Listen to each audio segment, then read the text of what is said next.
SwiftUI gives us the onDelete modifier to control how objects should be deleted from a collection. In practice, it's mostly used with list and a for each. We make a list of rows that are shown using a for each, then attach onDelete to the for each inside the list so they can remove rows they don't want to have. This is another place where SwiftUI does a whole lot of work on our behalf, but it does have a few important quirks, as you'll see. First, let's make an example we can actually work with. A list that shows numbers on the screen, and every time I tap a button, a new number appears. So I'll add some properties here. We'll say @state, private var, numbers is an array of integers. And then we'll do @state, private var, current number is equal to 1.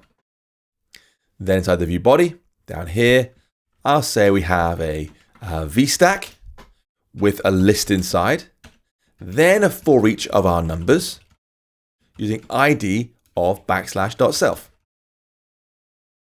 And inside there, we'll do text of row string interpolation $0. Then after the list, I'm going to place a button to add a new number every time it's pressed. So I'll say as a button, add number. And when that's pressed, we'll do numbers.append the current number and add 1 to current number, like so. Now, you might think this for each isn't needed because really the list can just be totally dynamic rows. So you could try and take this thing out from here like that and say do a list of those values without the for each like that.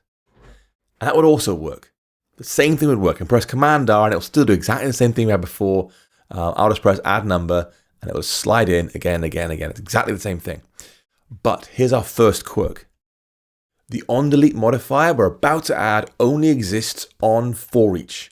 So if we want to delete items inside a list, we cannot use this approach. We're going to break the whole thing out and say list first with a for each inside there.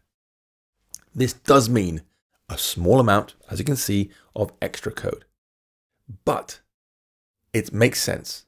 You know, a list can have static rows, then dynamic, then more static, then more dynamic, and they mix up nicely. And only the dynamic ones are deletable. The static ones are static. They're fixed for a reason, right?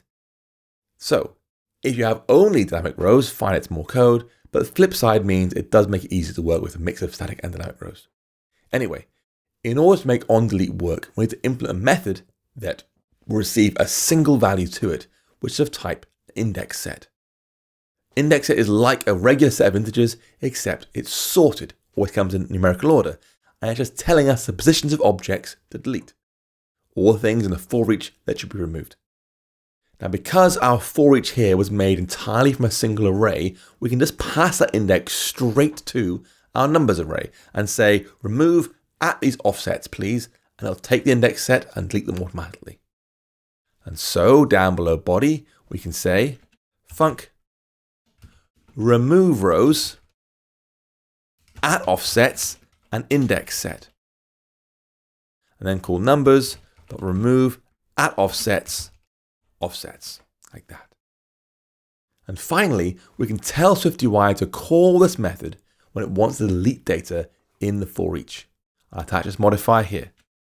onDelete, perform remove rows, like that. Now go ahead and try it out. I'll just press Command R. There's my UI. I'll press add number a few times. And then I'll just swipe from right to left on row 4 to reveal this delete button, and then tap on it. Boom, where it goes. Delete 6, delete 8. Swipe further to get the auto action like that, or just swipe and delete, whatever works. Given how easy that was, I think the result works really well. But SwiftUI has another trick up its sleeve here. We can add an edit/done button to the navigation bar and let users delete multiple rows more easily. First, you want to wrap this whole vstack here in a navigation stack. So we'll say navigation stack around the vstack, like so.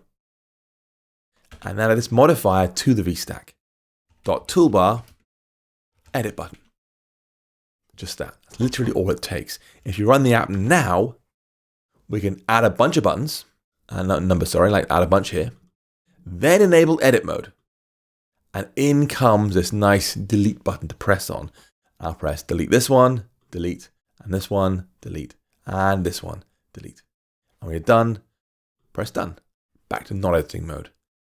Not bad, given how little code it took.